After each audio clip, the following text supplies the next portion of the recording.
I mean, I follow a very strict reverse aging diet and therapy program. It's very expensive, as you can imagine, but I'm not an alien.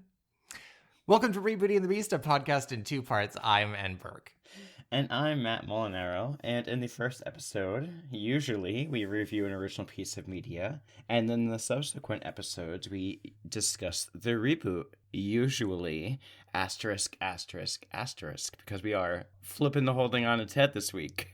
We put our thing down, flipped it, and reversed it. That's and right. We are doing Bugonia, the 2025 Emma Stone, Jesse Plemons movie, which is based on a movie from Korea called Save the Green Planet, as I recall. Yes, that sounds right. I'm going to look up the exact title so I can get the year for that. Oh, it's, Save the Green Planet, and it came out in 2023. Or 2023, lol.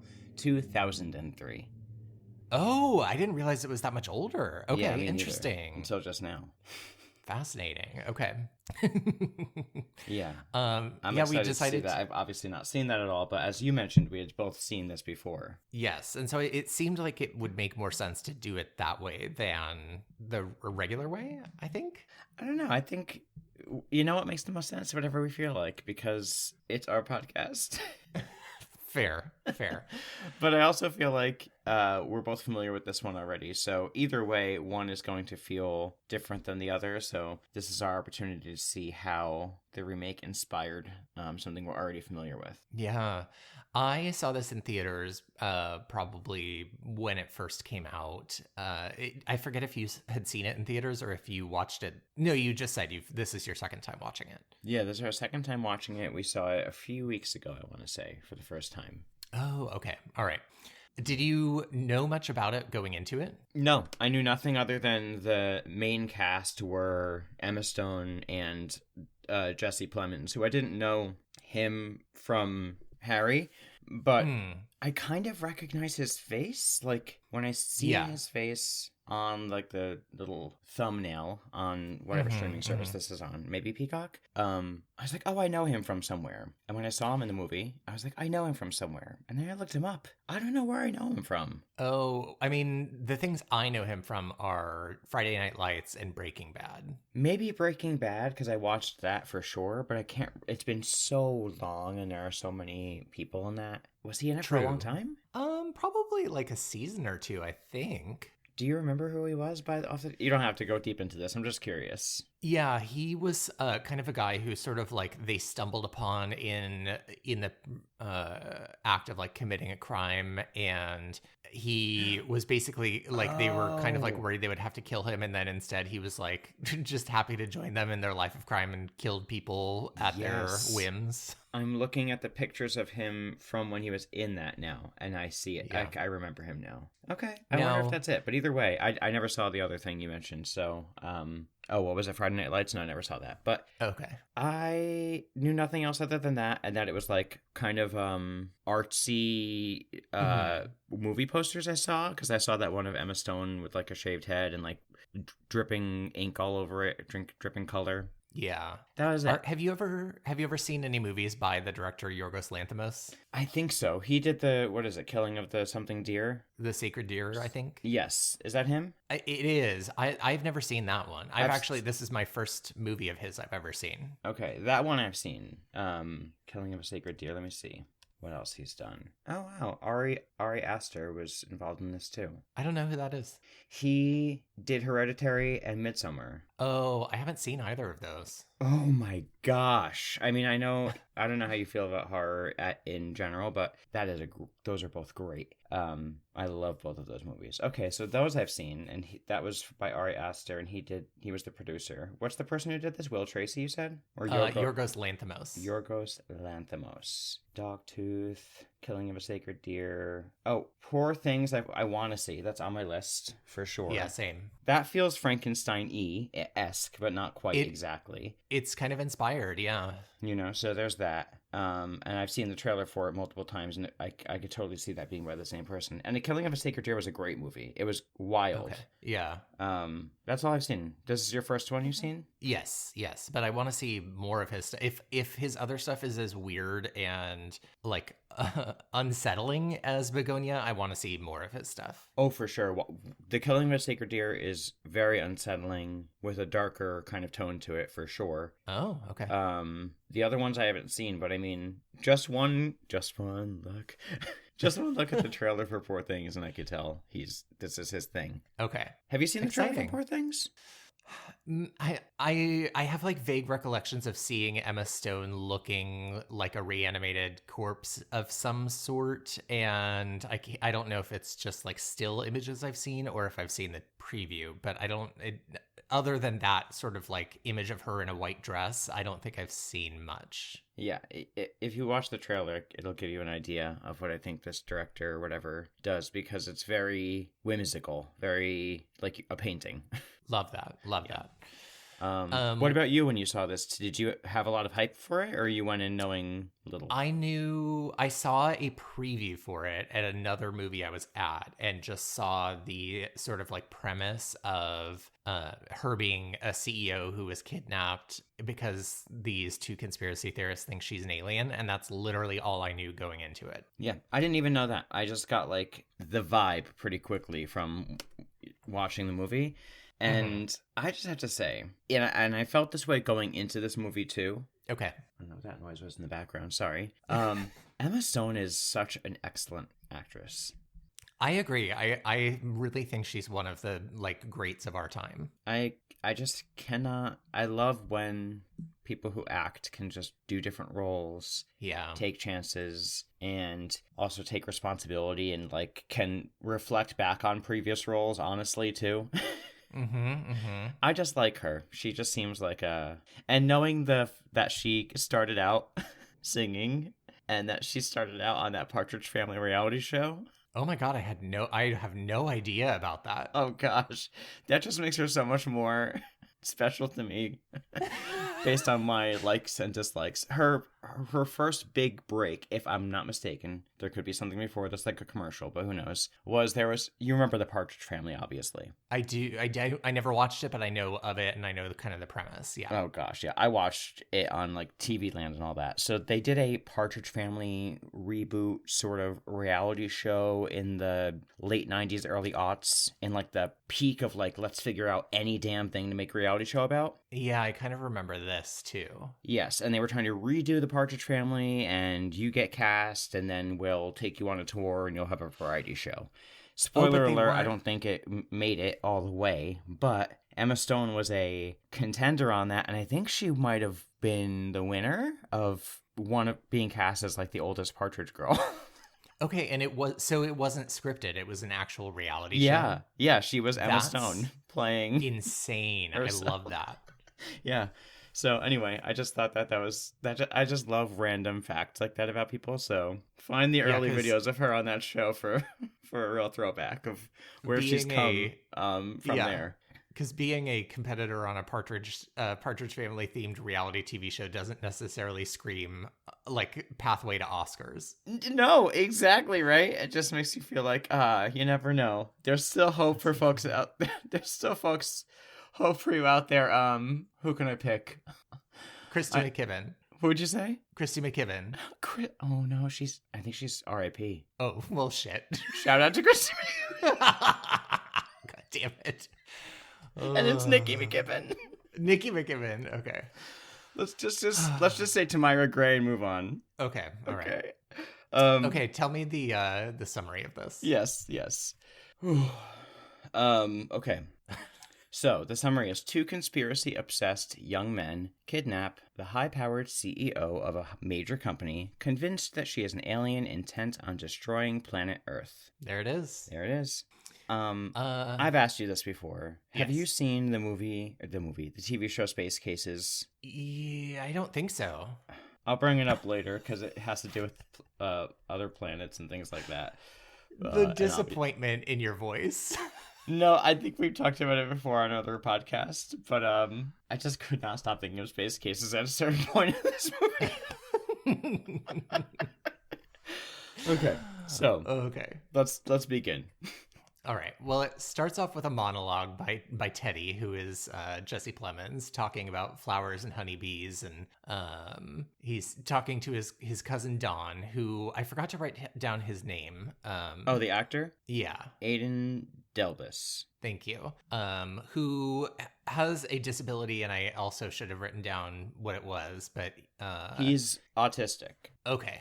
And the actor is autistic in real life. And the casting was for an autistic character. And I read Yes. that like he like blew them away with this casting video, and like based on his experience on set, there's been like a lot of like that was learned to make his experience really good on sets going further, so he can continue acting, because I think this was his first actual like role. Yeah, I was reading that Yorgos Lanthimos likes to cast a mix of people who have like never acted before and like big names, and so he was like super thrilled to cast him and was like blown up. I think I remember reading something about how there was like moments where they like were crying on set with him. I mean, understandable. Yeah. So this monologue is about how the bees are dying, and he's talking about CCD, which I think is colony collapse disorder. Yes. And he's talking about how, like, you know, there has to be another reason. It was there all along. And then it cuts to Emma Stone. Yes, and we see their sort of lifestyle is like workers. Everyone they're around is like working class. They're sort of like disheveled in their clothing, messy hair, almost like on purpose, messy, unwashed hair. Yeah. He's a beekeeper also outside, we see, so he's really into the bees. What do they call that, a beekeeper? Apiary? That's cute.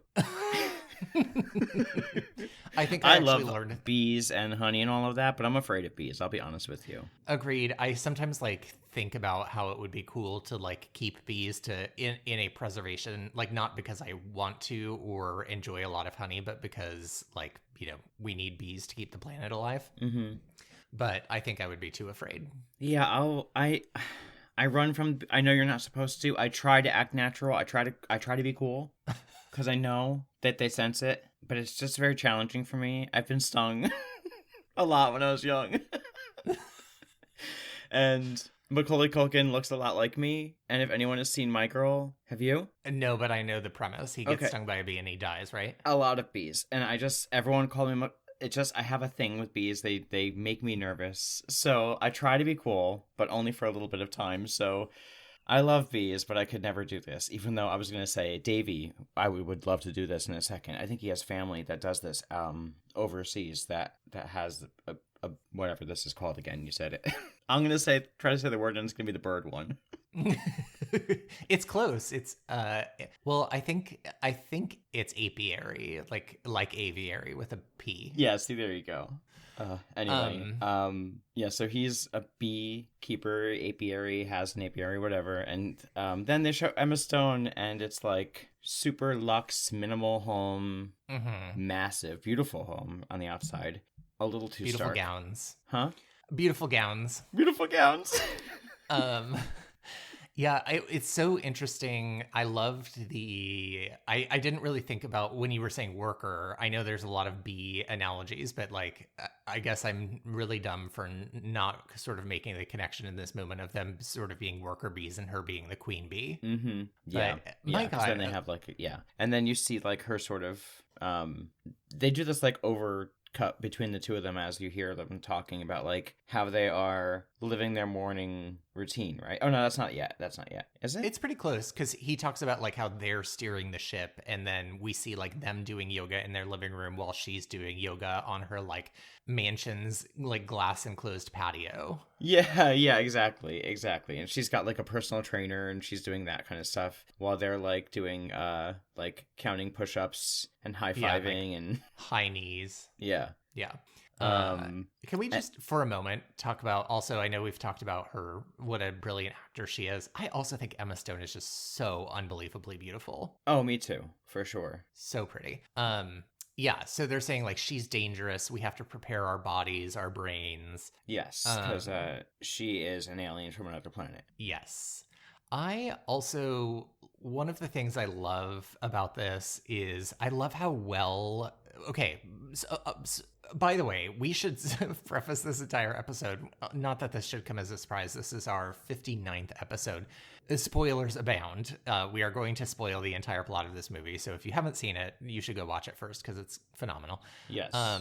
The entire time I saw this movie for the first time, I have such a clear memory of going like back and forth at least like 6 or 8 times being like, oh, she's definitely an alien, to like, oh my God, she's not an alien. Yeah, because it's a movie that is sort of unusual from the start enough to like give credence to the fact that she could be. Yes. You know? And they did such a great job, I think, writing the sort of like mental state of a conspiracy theorist. Mm-hmm. Oh, totally. That it's like, oh, yeah, like they really are like totally disconnected from reality and have convinced themselves that she's this alien that they have to, kidnap to protect the Earth. It's so believably written of conspiracy theorists that it's very convincing as an audience member to kind of be like, wait, is she? Isn't she? Without a doubt. And so good. The character of Dawn, his cousin, always sort of like asking the same sort of questions really innocently. Not like from a place of like, I think you're crazy or something like that. He's like just asking the same kind of questions that our brains are sort of like thinking.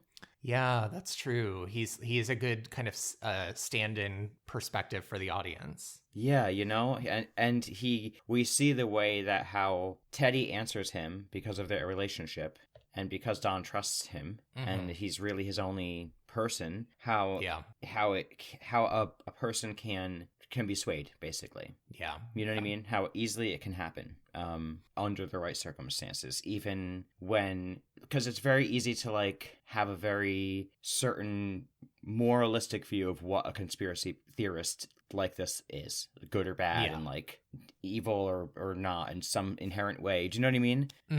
But then someone like Don, who's just kind and open and innocent, we see how his view of this, buying into this as well, does not come from a place like that at all. But we see how it happens like in real time, and it's so understandable. Do you know what I mean? And I think that's why I don't know why I feel like the audience can really empathize with Don a lot. Yeah, definitely. But this is the part where he's telling him, like, he asks questions like, well, how do you tell aliens apart at all? Like, how do you even know? And he's like, oh, there's signs, you'll learn it. As they walk past like a Piggly Wiggly and a Dollar General with like tons of people outside, and they overcut scenes of her driving through manicured neighborhoods with, tiny boxes type houses and nobody in sight at all.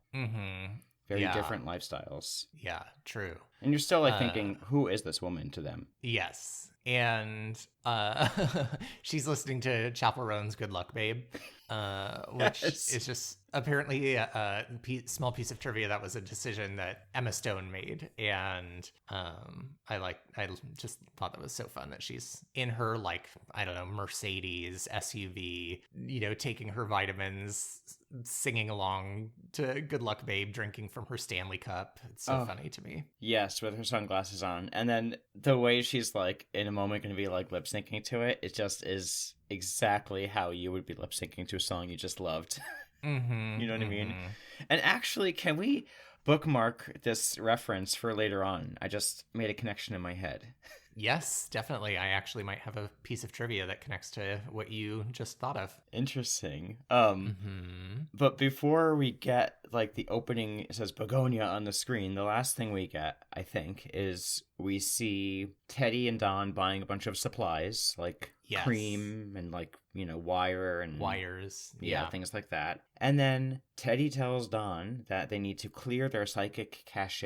So no like video games, no vape, no porn, no sex, no nothing. And he says he's going to chemically castrate him. Yes.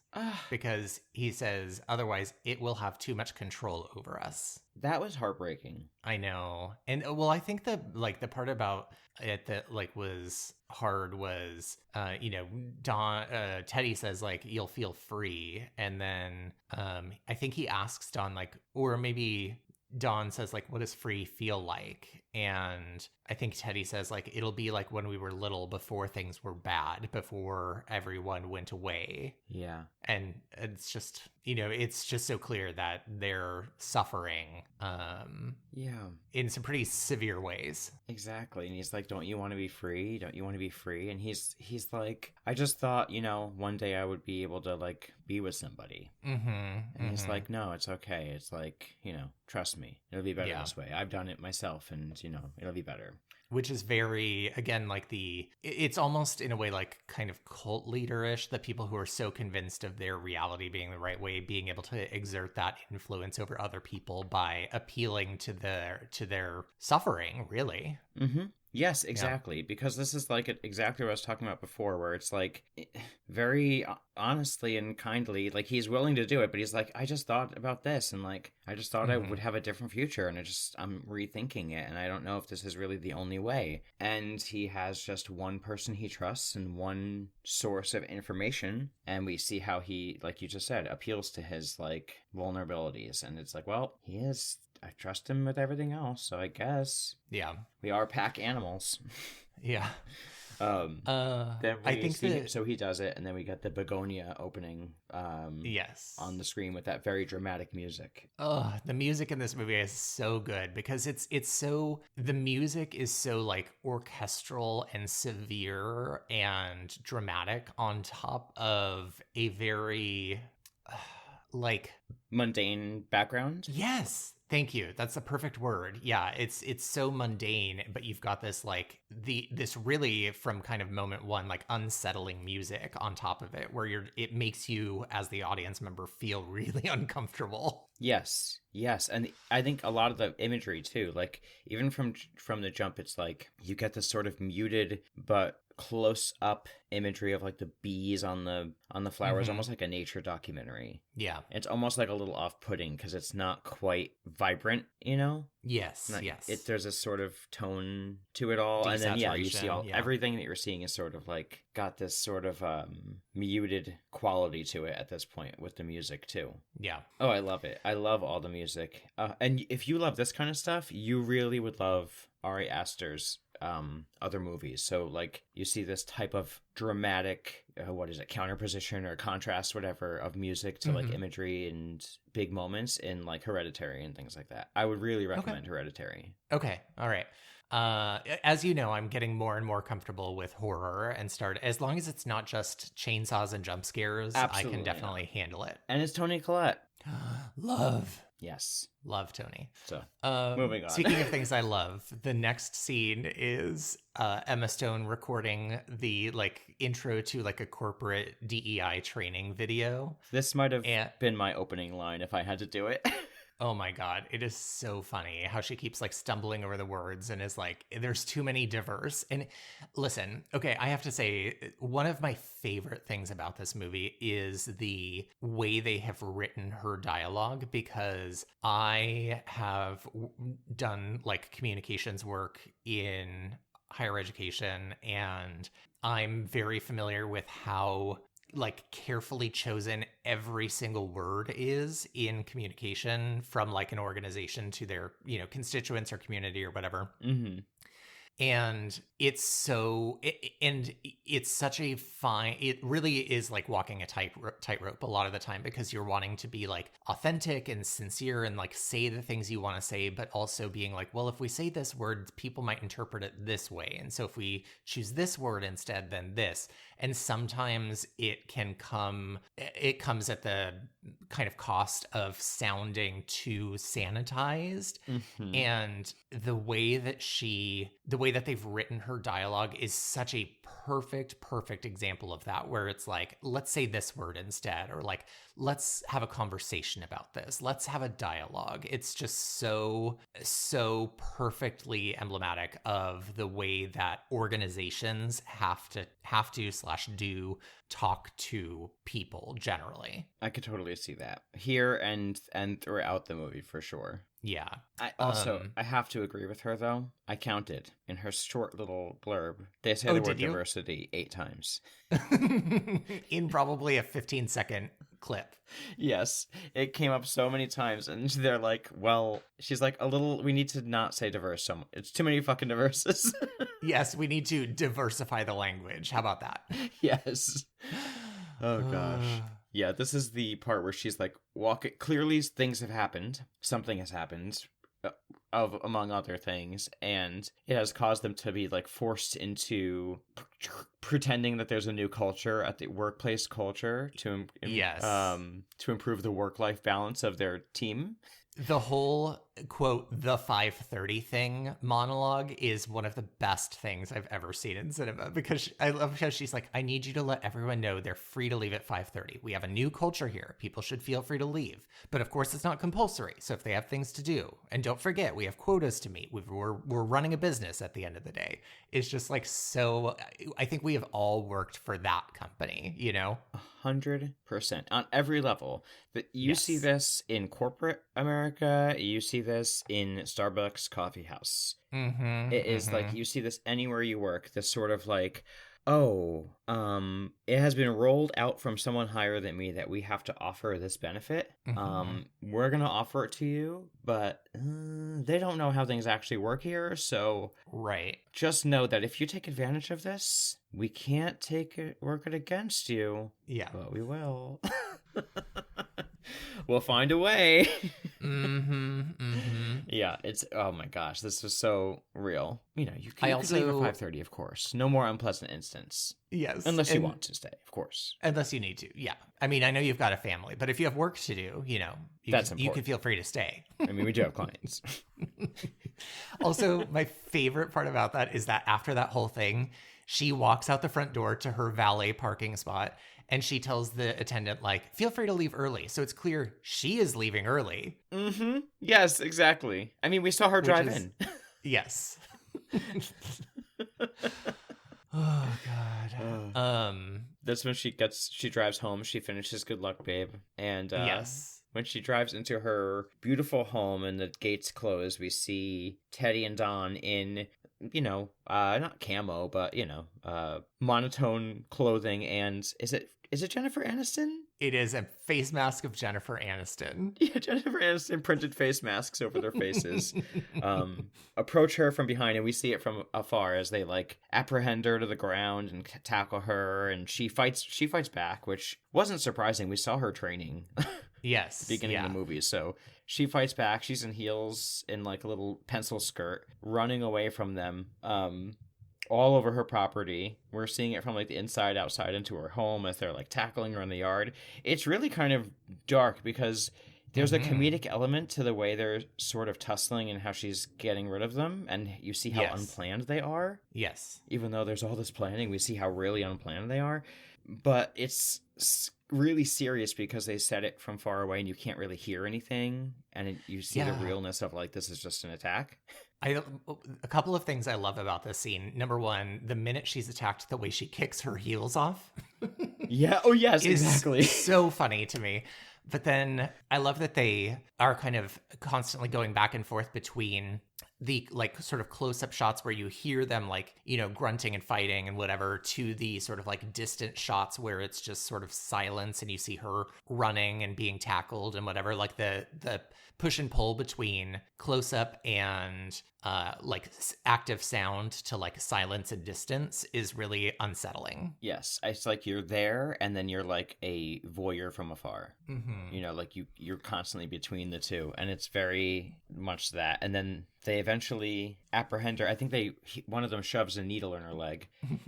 Yes, and you see her just walking away or running away and then slowing further and further down, and you notice the syringe sticking out of her leg. Yeah, and then she's out, so they get her, and I think we awake. We're next scene is them like driving her away in the back of the van, and or their car, or is it her car? It's her car. They take her car. And Teddy is instructing Dawn to shave her head in the back of the car. Yes, because they can track her through her hair like GPS. And It's those sort of little things where you're just like, it's things like that where you're like, well, they've got to be conspiracy theorists because there's absolutely no way that that could be a real thing. Like, but Yeah. it's just, it's so believably disconnected from reality. I love that. Yes, exactly. And he's like, okay. And he's having a hard time doing it. Yes. They haven't even practiced this idea. And he's like, you gotta get it off. You have to. Yes. They get her home and they like burn her belongings and her phone and stuff, and do some ridiculous. And this is more stuff that just shows you how ridiculous they are, like how deranged they probably are and how they're deluded. Is that this is where they like bump chests and say they're doing Alpha King shit, and you're like, oh my god. Yes. Meanwhile, she's like tied to a bed in their basement. And they're like, then they go downstairs and they're looking her over. And he's like, wow, this is amazing. The best detail I've ever seen. She's so close to human. They've really outdone themselves. And I love the way he finally starts giving Dawn information on the quote unquote signs. Like she's got narrow feet, thin cuticles, a slight overbite, and semi-obtruding earlobes and high hair density. Yes. Which is so funny to me. Like it's just again, the people who thought of this, of like what the quote unquote signs would be, it's just like, what are you talking? Thin cuticles? And have you watched the videos? And listen, I'm just speaking about this as information. Okay. Okay. Have you watched the videos? They're available on YouTube of folks who believe in like sort of the reptilians and the grays in the government and public sphere. Oh, the people who think that like Hillary Clinton's a lizard person? Yes. And not only her, but many, many people are lizard people or gray type aliens in disguise. And that, that's Illuminati and all that type of thing. I've never watched it, but I know of the conspiracy theories. This is literally how they talk in these videos. Incredible. They will look at a video of a person on the news. It could be anyone from high up to Hillary Clinton to like a newscaster. And they'll be like, look at this moment. And they'll find a random glitch in the video or something out of sync. And they'll be like, look at that ear changing before our very eyes. Look at their fingers, a finger disappearing. Is that webbing? It's just like this. Well, and I mean, the other day I had an experience with AI that was very upsetting, but you have to know, like with AI stuff, which at the moment it's super imperfect and all of that, of course, but that technology is just going to feed conspiracy theories so fucking hard. Oh. I mean, I'm sure it already is, but it already has. But, yeah. I mean, this is exactly how people talk about this type of stuff when they're into that type of stuff. So I was just hearing this. I used to work with somebody back in the day who was very, very, very, very, very, very vocal about this type of stuff. Uh-huh. Because anyone who's into this is vocal about it. Yeah. So I've heard a lot of the theories. Like, you couldn't say anything about any celebrity without being like, oh, you mean, the reptile? The reptilian overlord? So yeah, and this is also the part where every time Don refers to Michelle, who's Emma Stone's character, as a she, he's like, it's an it. Yes. It's not a she, it's an it. And they begin rubbing her body down. She's in like a bathrobe with, yes, is it like antihistamine cream? Yes, it's an antihistamine cream because it disrupts her nervous system and makes her less able to control them and influence them, supposedly. Unreal. Then they go upstairs and they get ready in these like very ill-fitting suits. Yes. Men's Warehouse. You're gonna love the way you look. I guarantee it. And then he tells Teddy tells Don, like, I'll do the talking, you're just gonna hang out. Yes. I love how with the like white cream on her and her shaved head, she almost has kind of like a Nosferatu vibe about her. Yes. Beyond. Yeah. 100%. So good. And he does this like, are you awake? I can only proceed if you're fully conscious, and has this little monologue about, which I almost also picked for the opening quote of like, welcome to the headquarters of the human resistance. Oh, yes. Because she's like listening to them do the monologue that you're talking about. She's just sort of like, what? Where's my hair? Yes. And these were more moments where I was just like, is she an alien? Because the way she reacts very calmly to the fact that she's chained up in a basement and has had her head shaved is not how I would react to that moment. No, but I Like thought. she Go ahead. I don't think she ever screams once during the kidnap or like hostage moments. No, no, not at all. She's very calm. She's almost like dissociated through the speech. Yeah. And he's telling her, like, thank you for, being here from you're an Andromedan, from another planet. And she's like, okay, what? I love, she's like, why have you shaved off my hair? And he said, to prevent you from contacting your ship. She's like, what ship? Your mothership. Yes, and her face, she's just like, okay. It felt like sort of what you were talking about with the wording and the careful sort of things you learn in that sort of space, what she does for a career. It felt like that to the max also. It just felt like she's also maybe acting this way. Yeah, could she be like actually an alien? But is it her just sort of like, okay, I'm so dissociated from like my human self that I don't even have human reactions to things anymore.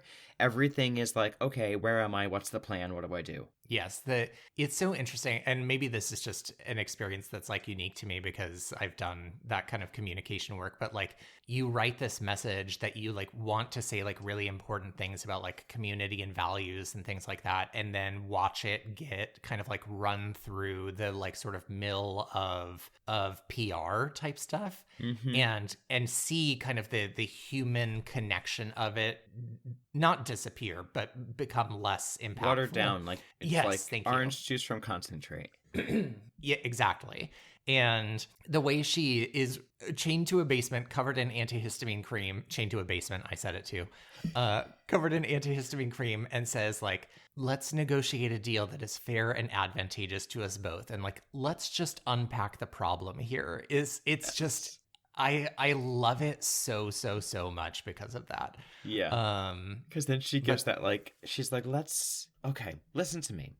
And she gives a speech and she's like, here's what's going to happen. It's not a threat. It's just a reality check, basically. And she says like, basically, I don't have the whole thing, but it's basically like, I'm a really important human being. I'm a cog, more than a cog in a machine that requires me to be there. So at this moment, folks are going to be looking for me. The FBI will get involved. You will be in trouble. You will be found out. So let's, like you said, negotiate. And he like giggles a little bit and he's like, wow, that was really good.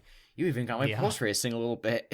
You almost got a real human response out of me. Yeah. Oof. He's a really good actor too, this guy. Oh, he's phenomenal. Watching this movie for the first time. I mean, I've seen Jesse Plemons and other stuff, and I've always thought he was a great actor. And I've always loved Emma Stone. And watching this movie, I was like, I would not be surprised at all if both of them got nominated for Academy Awards. And she did end up getting it, and lost to Jessie Buckley, who we covered in last week's episode. Yeah, I didn't know that she was up for. I only know who won some certain things. He should have been nominated. He was so good. The way he interacted with Dawn, and the way Dawn had him like question things, and you see in his just his facial expressions. Of how he begins to question things, but then how his mind works against him. Yeah. And goes to the things he already believes and doubles down. You kind of like see it happen in real time. And you also see there's moments when like Emma Stone will be communicating with him and he just snaps, Yes. It's so well done.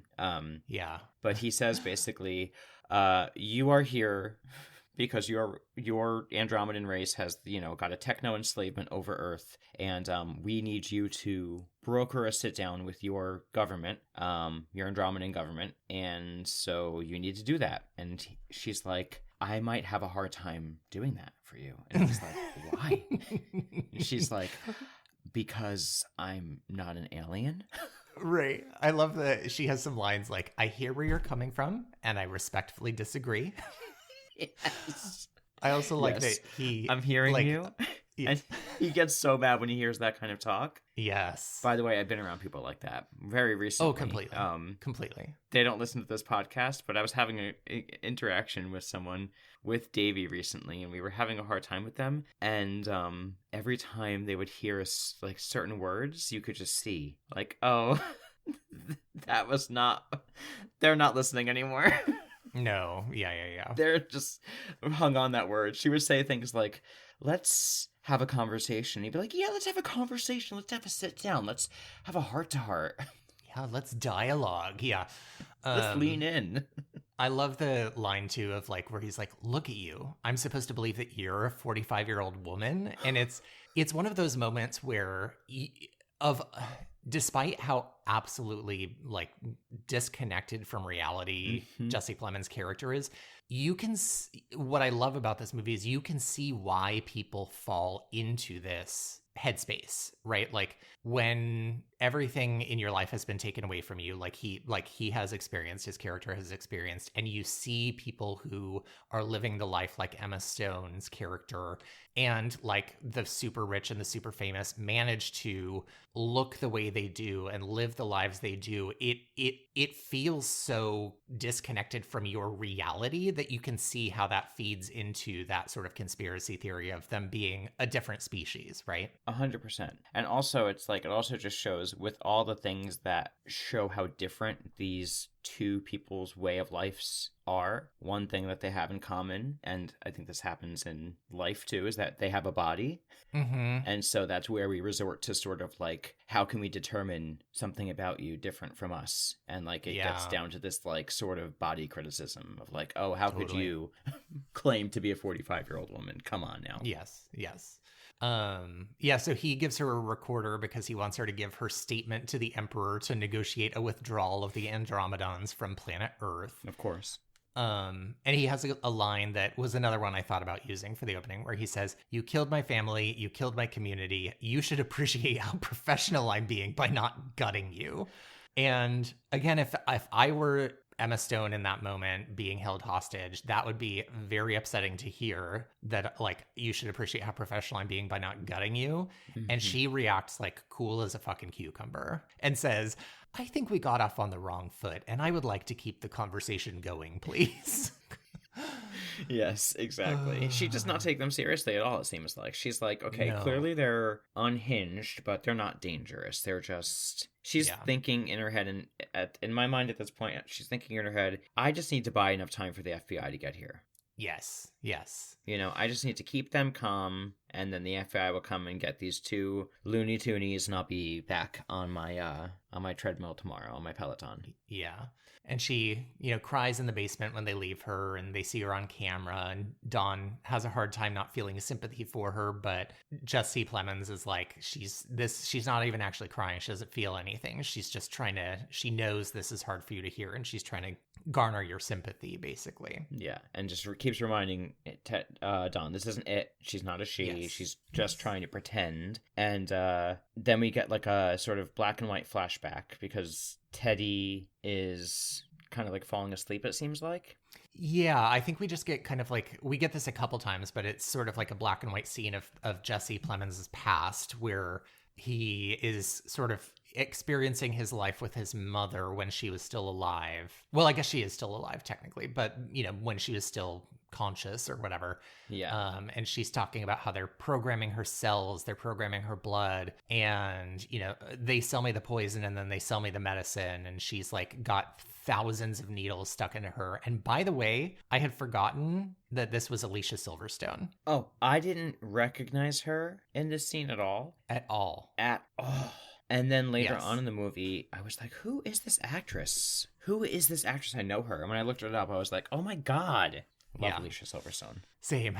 Yeah. She did such a great job. And unrecognizable from any of the other role I've ever seen her in. Agreed. Totally. And I liked how this scene kind of makes you as the audience question, like, oh, so maybe this is some sort of like Munchausen by proxy thing of like, she was also like, kind of disconnected from reality and feeding him this belief system since he was a child kind of thing. Yes, because she keeps referencing the mind control industry. Yes. And she's saying, don't let them get to you too. And it's a very surreal imagery too. It's like the needles are massive and she's in a bathtub, and Teddy is a younger version of himself, and he's pulling the needles out of her and sort of like freeing her to like float in the air by the end of it. Yeah. And then we're cut off by a big screen that says 3 days till the lunar eclipse, because by the way, on the lunar eclipse is when I believe they say that the Andromedans will be communicating with each other, having some sort of governing thing. Yeah,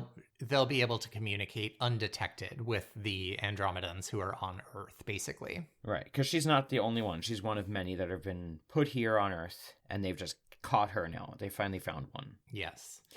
Yes, this is something else. I just love this whole, like, now they're, like, putting the viewer in this whole timeline very much with the lunar eclipse. They're like, okay, this is coming. Something's going to happen. Yeah, it's giving you that sort of, like, ticking clock of stress moment. So he goes to work the next day. He bikes to his job at the Amazon factory, basically, and a cop pulls him over. And this whole cop subplot thing is so...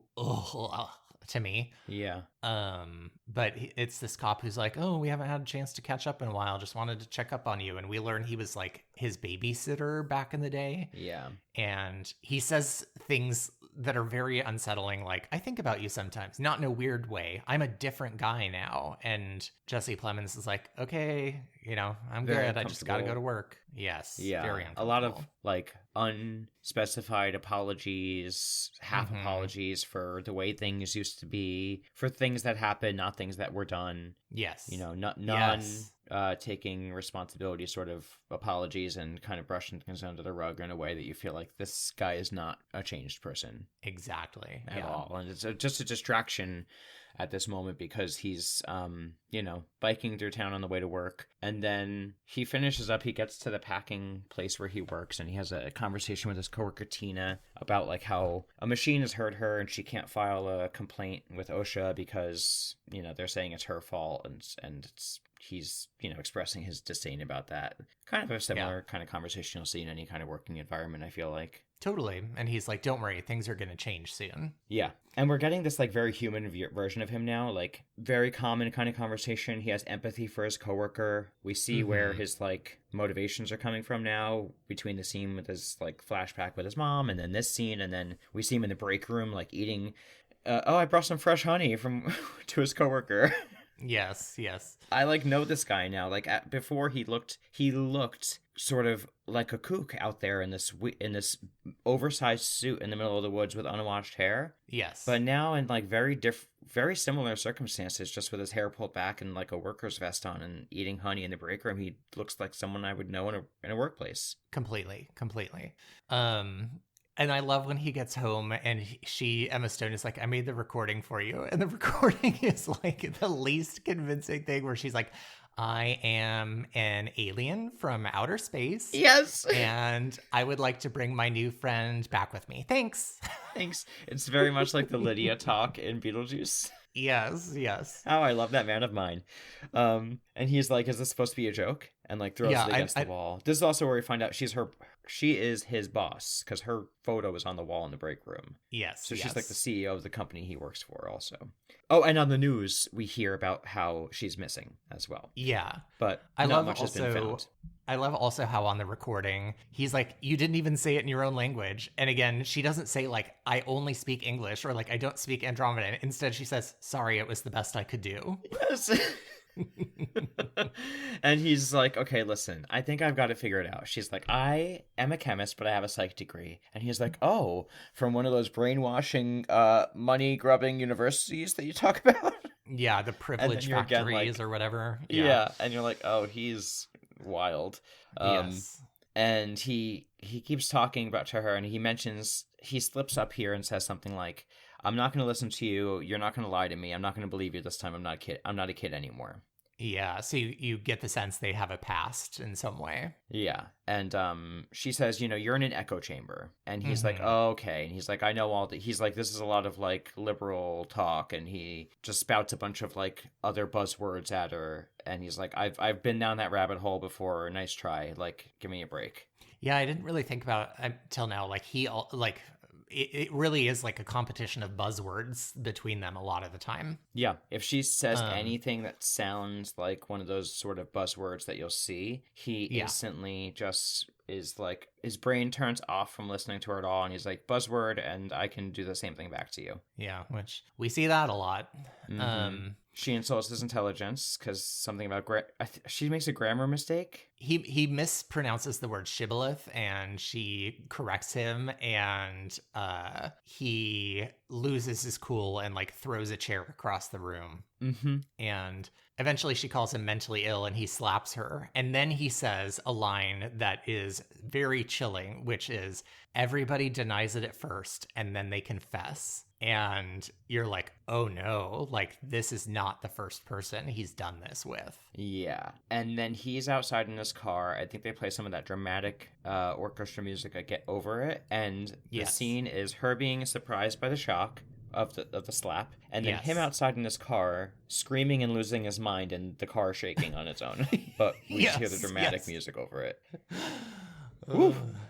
So now it's 2 days before the lunar eclipse, and and we see he has a whole theory. He's got 3D renderings from the internet between him and other people of what the spaceship looks like that he's created. He's like, I'm standing on the backs of other giants in the industry, and he has this whole idea of what their spaceship looks like and what they look like, and he tells Don asks him, what's our life going to look like in space? Yeah, and he says, we're not going to live in space. We're going to save Earth, so it'll be a good place to live again. Yeah, this whole idea that making this place quote-unquote good again into some sort of mythological era that never existed is echoed here.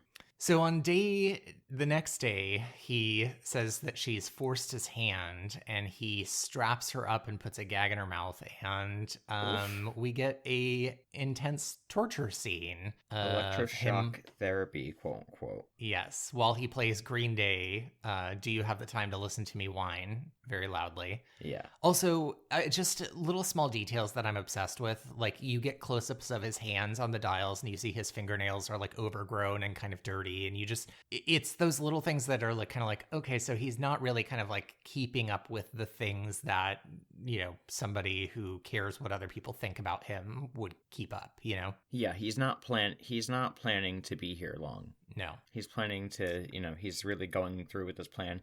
And also, you know, he's rejected all society, like, more and more. Yeah. And Don keeps telling him through this process, like, I don't think you should do this. I think this looks a little bit intense. And then we keep hearing him say things that it show that he's done this before. Like, oh, the output is higher and higher. And she keeps saying to him, no, I'm an alien. I'm an alien. I'm an alien. Don't do it. I admit it. I'm an alien. You got me. I want to help you. And he's like, it's too late. We have to test you. And through this, he like puts the voltage like super, super, super high. Yeah. Because he keeps saying her output is coming off the charts like never before. And Don is like, before. And I think Don eventually just pulls the plug on it and stops it before he thinks she's basically going to die, because she's like bleeding from the mouth. Yeah. Her screaming, by the way, that was challenging to sit through. Yes. Yes. Especially like right before it's happening. And she's like got the gag in her mouth and she's like, I'm an alien. Wait. It was very, very hard. Yeah.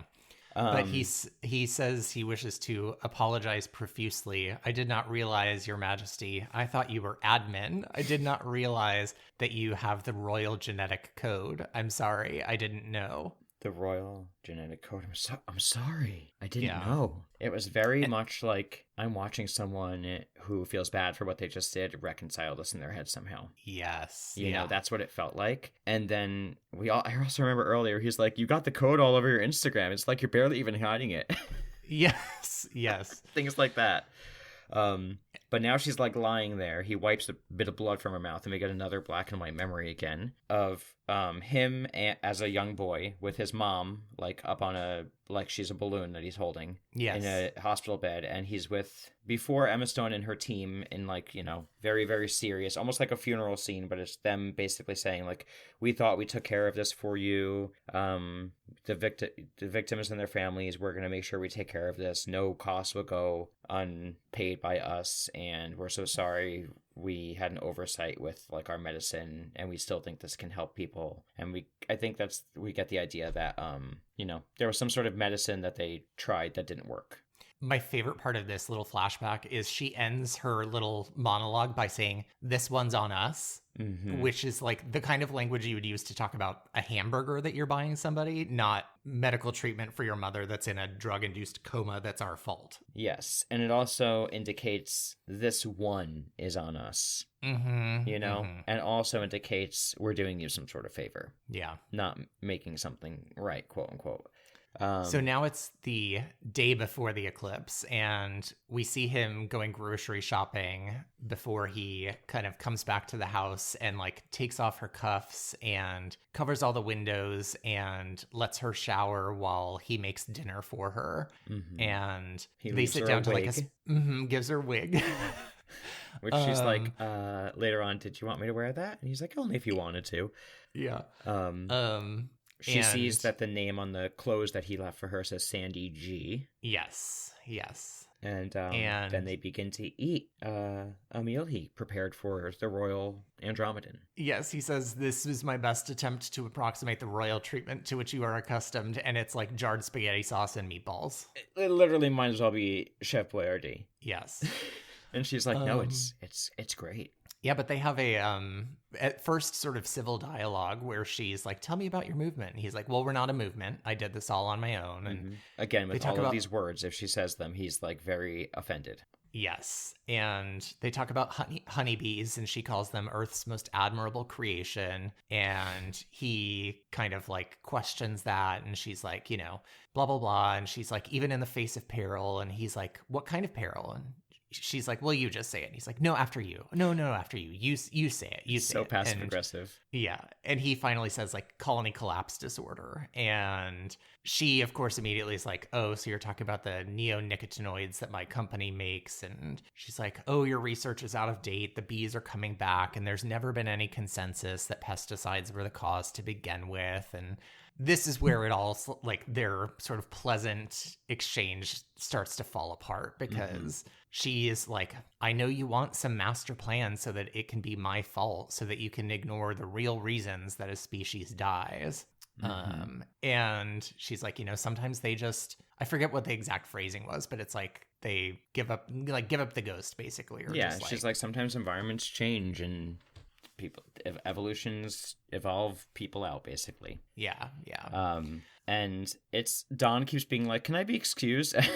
Oh, which I read he improvised that, by the way, to kind of like cut the tension a little bit. Yes, and it worked, because every time he did Ted, he's like, no, you could stay here. We're just having a conversation. Yeah. We're just having a conversation. And can I just tell you, the person I was talking about earlier in reference with Davy, every few seconds, that's what they just kept saying. Anytime someone tried to diffuse, like, we shouldn't be having this conversation. We're just having a dialogue. We're just having a dialogue. Just like that. So it was just so well done. This scene was really well done. Yes. And, you know, we get to kind of the meat and potatoes of, like, she says his mom's name and refers to her in the past tense. And he goes, well, she is my mother, and never say her name again. And she says, you know, we thought we were helping. We were developing an opioid treatment. And she said, I can help you. I can still help your mother. And he just loses it that she keeps talking about his mother. And the footage of him crawling, like leaping across the table, like on all fours, is so, like, I loved the way they filmed that. It was so impactful. It was because it's kind of a long table, but not super long. Yeah. You know, so it had enough distance to do it well, and there wasn't a lot on it, and you could just see his rage in it, because she's sort of like appealing to Don a little bit at this point, where he's like, maybe she can help her. And then she steps over and says, like, you know, your mother was never there for you. That's what this is about. And that's when he like loses his mind, and he's like strangling her on the ground, and they're fighting and tussling. And she, I think, gets on top of him at some point and says that he's a loser and she's a winner and she will always win, and that's how it goes. And then does Don knock her out? Yeah, he beans her in the back of the head with a shotgun handle, just as, like, the cop is showing up at the front door. Yeah, the weirdo. Yes, so Don takes her into the basement while Teddy deals with the cop, and the cop is there to talk about, you know, her missing persons case. Because there's a lot of evidence that points to her being right here, right now, like cell towers. And through this conversation, he exposes, like, all these reasons why he's here in reference to this case that he's completely, like, mentioning. And you almost feel like, at this point, I was almost wondering, like, oh, is he actually smarter than we know? Right. For a second. Like, is he actually a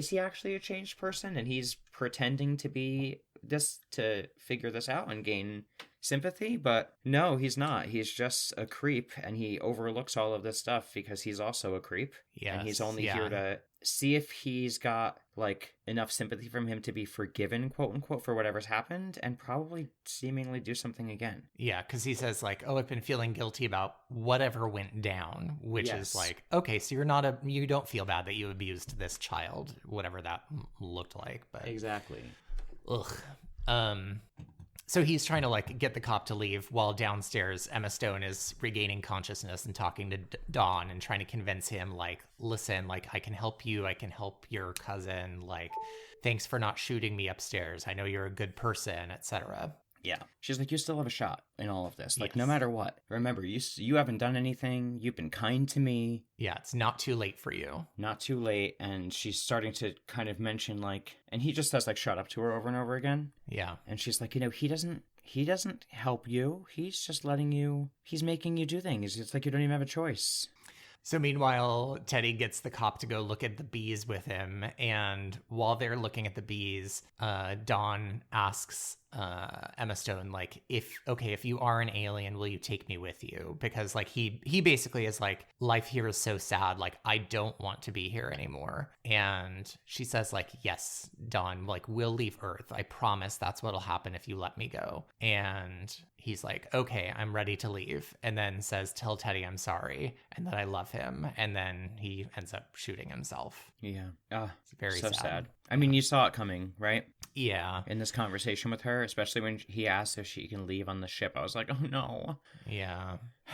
But and then at the same time as that's happening, he's outside, so he doesn't hear it, Teddy, and he is distracting the cop, and then he basically kills him with a shovel. Yeah, I think they hear the gunshot and the cop is like, what's that? And then he shoves him into a beehive and then beats him to death with the shovel. Yeah.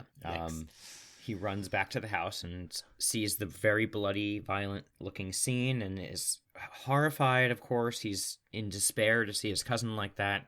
And he's like, you monster, like, what did you do, you demon? What did you fill his head with? You filled him with, like, demon, violent, evil thoughts, and you made him do this. Yeah. And she's like, no, he was pressured by you. This was way too much pressure for him. He couldn't handle it. He couldn't handle it. It's rough. And then she says, listen. And this is... Because right now, again, she's leaning into this whole I'm an alien thing. Yeah, and she convinces him that she has a cure for his mother. You can save her. And basically we can terminate the experiment that she's under. Chemically. And she tells him that in the trunk of her car is a bottle that says antifreeze, but forget the label. It's the cure. I hide it there for safety. And he's like really desperate in this moment. Yes. And he is usually not so into believing her. At the same time, this just feels like the end of the road. So it's one way or another. So he's like... grasping. Exactly. He's like, listen, if this is a lie, you're in, like, what if this is a lie? What if this is a trick? And she's like, why would I lie to you? I can't escape. I'm here. What do I have to lose? Gain. Yeah. So he busts her knee a little bit and then runs out, calls her a virus. And yes. We see like her plotting her escape. She kind of like loosens herself from the shackles in the basement enough to presumably escape. And in the meantime, he's rushing to the hospital with the antifreeze and a syringe. He gets into the room. He comes upon his mom in the hospital. We see how easy it is for him to get in there, which just shows how poorly she's cared for. Which at first I was like, wow, he got in fast. But I'm like, wow, that's, I think, the point. Yeah. Like, no care for her at all. And he totally puts the blue liquid into her IV bag. And meanwhile, before she goes to escape, Michelle comes upon his, like, research room. Yes. And I was like, girl, get out of there. What are you doing? What are you doing? And I know at this point, he's been told his mom is part of an Andromedan experiment.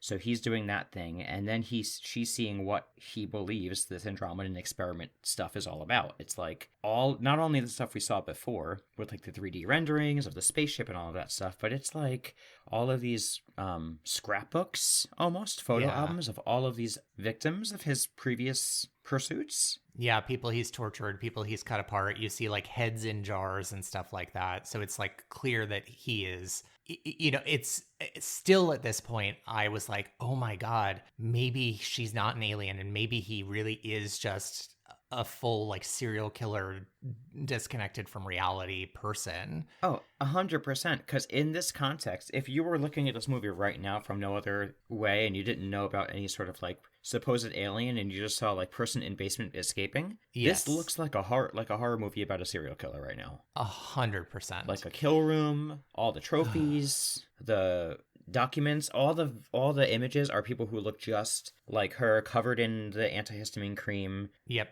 Shaved heads on the bed, experiments, bleeding from the mouth, and she looks like mystified by this. Like, oh my gosh. So, I'm just like, get the hell out of there, or I don't know what she's planning to do, like call the FBI or whatever. But he kills his mom. Yeah, she Spoiler dies. alert. It was antifreeze. It was antifreeze. And he comes home and he's like pissed, and she's still there. I was like, what are you doing there? But yeah. My favorite part about this was when he gets back, he's like furious, and she just says, how many were Andromedons? And then I was like, oh my God, she is an alien. Yes, she is like, you miserable idiot, listen to me. Her whole tone and demeanor like makes sense now, and she's very measured and talking to him, and she's like, I'm not afraid of you, don't be an idiot, you're not going to kill me. And she says that their 75th emperor from Andromeda galaxy or whatever discovered the Earth when dinosaurs roamed it, but they accidentally, inadvertently spread a virus that killed all the dinosaurs and life on Earth, and because they felt bad, they brought new life to Earth that looked like them, which was humans. Mm-hmm. And for many, many years, the humans were mistakes. They ruined everything. They killed one another. They self-destructed. They destroyed the planet, depleted all the resources, made a mess of everything, basically. Yeah.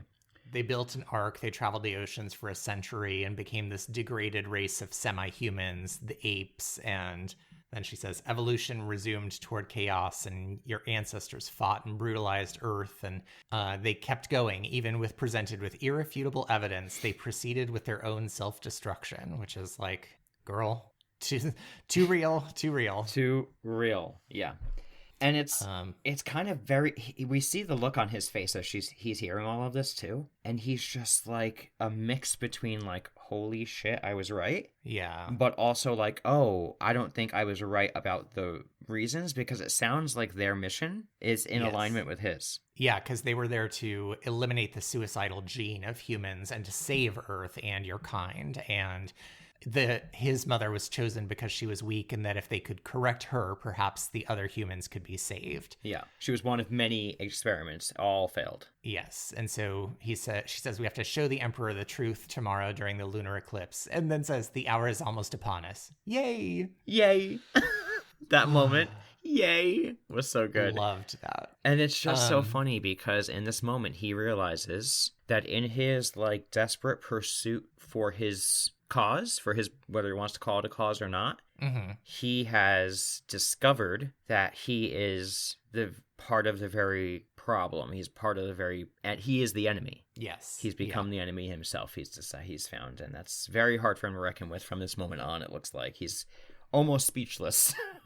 Yeah, for most of the rest of the movie. So they go to her office, and she's like in the wig, limping horribly because he bashed her knee in with the wig. And yes, and she's like, okay, we have to make remote contact with the Emperor here, and then they beam us up. And he's like, beam us up? And she goes, yeah, or whatever. Yes. And she's like sitting at her desk, like going through it, and it looks like she is just looking for any damn thing to find. Yeah, she's like, she has a 58-digit code she has to enter on a calculator. And again, it was at this moment where I was like, maybe she's not an alien. Like, yeah, because he looks at her like, and she's like, I know, crazy, right?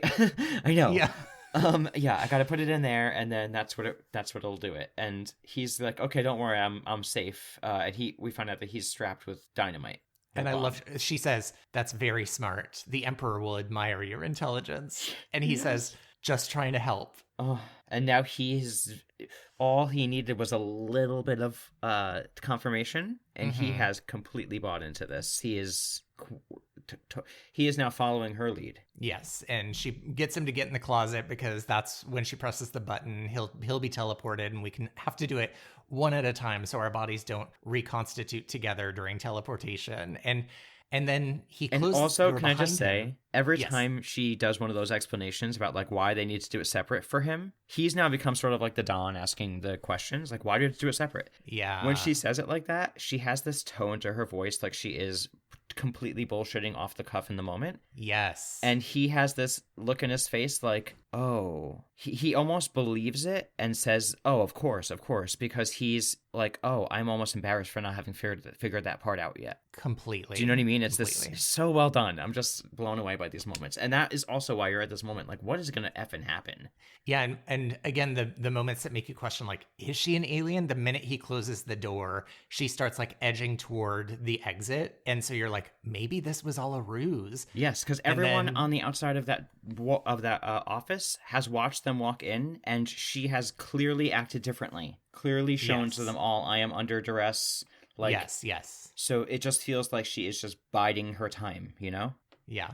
And then his bomb accidentally goes off and his head comes flying out of the closet and hits her in the head and knocks her wig off.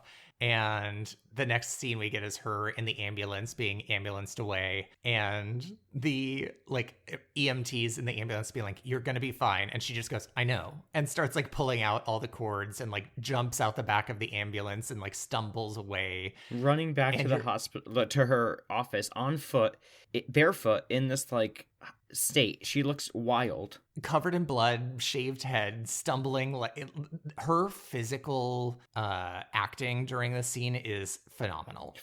And she's so singularly obsessed with getting there. It is like she's on a mission there. She gets to the office, immediately gets to the room, presses all the buttons, goes in the closet, and then we see like this like light happen. Yes. And she emerges out of this like gooey pool in this otherworldly organic inside of a spaceship vessel. Yes. Two people in hair clothing. These big like bubbly yarn outfits with like really, really long hair. And the spaceship looks exactly like his rendering. Exactly. And we learn that she is the emperor, and she speaks in the royal we and says, we could not contact you without hair. And you're just like, oh my God, it's real. It's real. It's real. And now everyone there has this hair thing. She's given her hair throne and her hair outfit, and she's speaking in the other tongue. Yes. And they are all talking at this council about how she's back. The experiments have failed. Yeah. There's only 2 left, and their possibility of success is 0. So it's time to just call it a day this time. Yeah. She says her closing line is basically, we believe that it is over. They have had their time, and in their time, they have imperiled the life they shared. So we have decided their time will end. Mm-hmm. And there's this like flat earth, which I thought was hilarious. Hilarious that it was a flat earth in like that dome. Yes. Covered in like a bubble, and she has this like big needle and she pops the bubble of earth, which, you know, sort of implies that she's ending the life of people on earth. And she clearly, like, you can see her being like tearful and emotional because, you know, they had been trying for so long to like repair the damage they had caused to this planet, and they failed. Mm-hmm. And we cut to life on Earth, and it's just all of these cut scenes of people wherever they were on Earth having dropped dead immediately. Yes. And not gory, just very realistic. Like and the music they play is Where Have All the Flowers Gone? Yes. I looked it up. It's the Marlena Dietrich version. Dietrich, yeah. And it's just all of these ordinary day-to-day scenes of celebration or day-to-day or sadness. And everyone is just at work, falling like a broken doll. Ugh, like a wedding. That's the end of the movie. Like a party, all these different things. And then I think I saw at the end they also show that the bees are still flying around in the flowers. Were there any other animals alive? Yes, there was cats and dogs that we saw. Okay, so the animals still live, so that's a great thing. Yes, agreed. Yeah. You know, they are the ones who will do the right thing, and the bodies of the humans or the false Andromedans will decompose, and the wheel of time will spin them all out. Yes.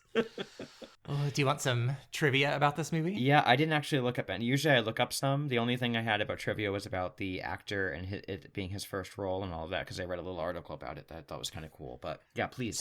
a few things. Hexagons, the shape that makes up honeycombs, they kind of put that as a motif throughout the movie. So the house that Don and Teddy live in was built from the ground up for this movie. Uh-huh. And like they've got like honeycombed shaped attic windows. They've got like grating in the back of the basement staircase. The kitchen cupboards are honeycomb patterned. I There's did like, notice that pattern actually in yes. multiple areas. I didn't even make the connection at all. Yeah. The Jennifer Aniston mask was an idea by the director Yorgos Lanthimos because he was a huge fan of Friends, and they got consent from Jennifer Aniston. She was like super enthusiastic because, according to the trivia, she's of half Greek descent and is a fan of Yorgos Lanthimos. So she was like, absolutely. Oh, I love that. Emma Stone's head shaving scene was filmed in a single take with 4 different cameras rolling so that they could capture it. And she said it was one of the most freeing experiences of her life, even though she had to hide the look under like beanies and wigs for months so that it wasn't given away before the movie came out. Oh, wow. In the scene where Teddy is riding his bicycle to work and he's listening to the kind of conspiracy theory podcast, that is a real podcast called Tinfoil Tales. Oh my God. I was actually wondering. I kept wanting to go back and like play it louder. And I was like, I get the idea. Yeah. The house, Michelle's house in the movie, the like beautiful mansion, is a real house of a CEO of a Fortune 100 company. I already mentioned that Emma Stone picked the Chappell Roan song, which, here's the thing. You have to stop the world just to stop the feeling. Is that what you were gonna say? No, but go ahead. Oh, like when all the humans drop dead, like the whole line that finishes the song is like, you're going to have to stop the world just to stop the feeling, was kind of like an intentional nod to the final scene in the movie. Yeah, that's true. I didn't even think about that. My thought was, I'm sure it's unintentional, but it's ironic or coincidental that the whole thing about the people on the other planet is like hair and having all this like beautiful long, like longer than usual hair all over the place. And then her whole motif for her subway song was all about unusual, like tons of hair. Oh, like her whole my cover final was piece like of her swimming in wigs, and all the videos are all people like with like long hair and different colors and stuff like that. So the final piece of trivia I have is that most of the Andromedans were played by miscellaneous members of the film's crew, including the composer of the film and one of the photographers. And the photographer, whose name is Atsushi Nishijima, was the one who played the chief Andromedan, who was the only speaking role among the Andromedan characters. So I just think that's fun that it's like, we need people to play these aliens and we just need somebody to speak kind of nonsense. And hey, you guys are around. Want to be in the movie? Yeah, right? And they all got to wear the coolest costumes. Yes. Oh, those costumes are so fucking so cool. fun. My other thing I wanted to just say was on Space Cases. Oh my gosh. Okay. Which is a CTV TV show that was seen through me on Snick on Nickelodeon as a kid. It was about kids in space from all different planets. There was one Earthling and everyone else was from another planet, and they were all teenagers on a spaceship. And the spaceship kind of vibe was similar to the spaceship in this movie. And one of the main characters in Space Cases is from the Andromedan galaxy. Oh, okay. And his thing in the show, I remember, is he, instead of ears, he has like big spirals. Huh. And he has like long, curly hair. Oh, that's so funny. And then I don't remember what his like face looked like or anything else about him. I think he was like super strong or something. But I just kept thinking, like, when we saw the aliens at the end, we found out she's really from the Andromedans. I was like, oh my God, I feel so Space Cases right now. That's amazing. All right, do you have the ratings for this movie? I do. IMDb gives it a 7.4. Okay. Rotten Tomatoes gives 87% for the tomato meter, and the audience meter is 84% currently, the popcorn meter. And that's as of right now, as of mid-March. This is still changing here and there because reviews still come in. All right, I already know my rating. So the highest rating I have given to any movie thus far, I think the highest I've given, if I'm scrolling really quickly, I gave Wicked a 9.5. I'm giving this movie a 10. I loved this movie. Since I saw it in the theater, I have not stopped talking about it to people. I actually think it's one of my top 10 movies of all time. I love it that much. So if the highest I can give is a 10, I'm giving it a 10. I love that. What's the highest What I've about given you? out so far?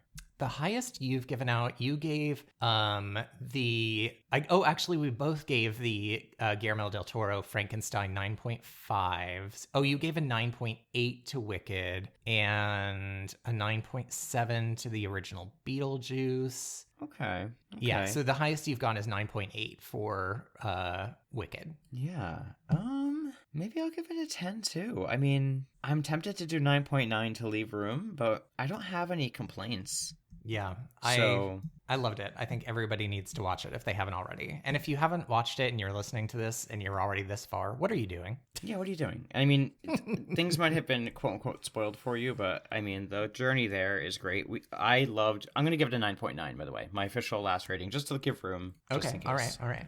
That's fair. But I would say that having watched, now that we've quote unquote spoiled it, we saw the ending the first time. How did you feel rewatching it now knowing for sure the ending? Didn't you feel it was like kind of a cool experience to watch her mannerisms now knowing? Oh, completely. I loved it just as much the second time because I was like, oh yeah, this is where this moment made me think maybe this way, maybe that way. Like it was just as much fun to kind of like see what had convinced me the first time I watched it. Yeah, and I didn't find any, like, watching it again, there were no moments where I was like, oh, that doesn't actually make sense. You know what I mean? Right. Yes. Agreed. It just felt like, yeah, I thought it was a great rewatch. So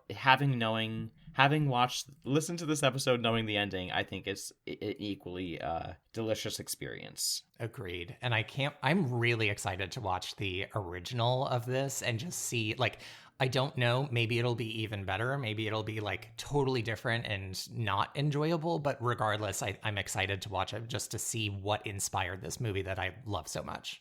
Me too. I'm assuming, I don't know anything. I know one thing about it just from trivia. Oh, okay. But other than that, I'm prepared to feel very silly and uninformed because I'm sure that a lot of like the messaging in this that's geared towards the like maybe American audience. I wonder what the social like landscape looked like at the time and how that influenced the themes in that movie. Do you know what I mean?